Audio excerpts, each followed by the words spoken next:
America, America, God shed His grace on thee, and crowned thy good with brotherhood from sea to shining sea. Does this song describe the America we live in currently, where preachers like Dr. Ken Hovind are being held in prison? Creation scientist Dr. Hovind, often referred to as Dr. Dino, due to his passion for dinosaurs, has been behind bars in 20 different prisons for over 8 years so far, and could remain there for the rest of his life if some prosecutors get their way. Is America a land where bakers should be charged with discrimination for not doing something? That's right, committing a crime by not baking a cake. March 10th is the date set for the hearing that will announce the size of the fine being imposed on Oregon bakers Aaron and Melissa Klein. Right now, the amount is set at $200,000. The state's Bureau of Labor and Industries made the claim that in a battle over marriage, their First Amendment rights no longer exist. The First Amendment guarantees the freedom of religion, quotes. But apparently in Oregon, the freedom to exercise one's religion by refraining from an action is not a right.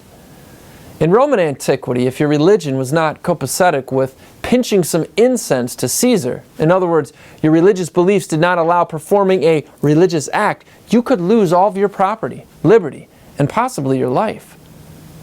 Another recent case involving longtime owners of a church building turned bistro, the Odgaard family, who are Mennonites, were hauled before a civil rights commission for deciding not to host a homosexual ceremony because of their religious beliefs. The government gave them an ultimatum: confirm, conform, or pay crippling fines. Now, when I was a child, and it was not that long ago, the song America the Beautiful had a great deal of meaning to me. I was comforted by the fact that God has blessed our country and that all of my neighbors were united with me in gratitude to that providential hand. It gave me a sense of security, like growing up in a two-parent home. There was no crisis or problem we couldn't overcome in my home, neighborhood, state, or nation because we trusted in God who was ready to help us.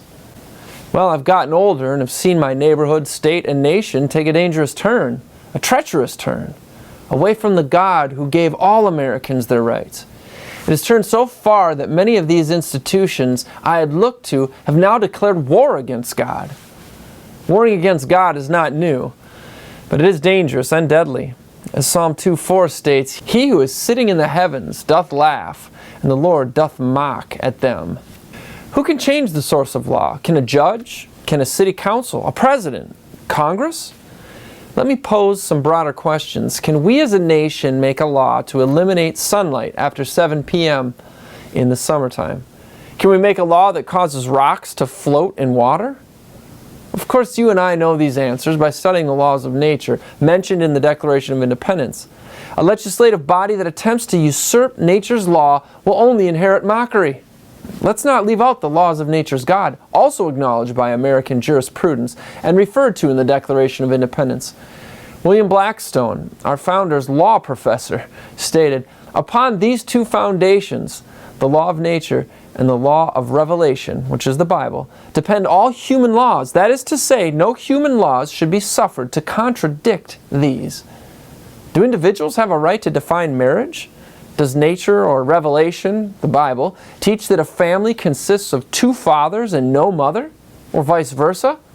Please understand, war against law is war against God, and it is un-American. This is Jake MacAulay with the Institute on the Constitution, bringing you the American view, with the hope that God will give us grace to serve and know Him better as Americans.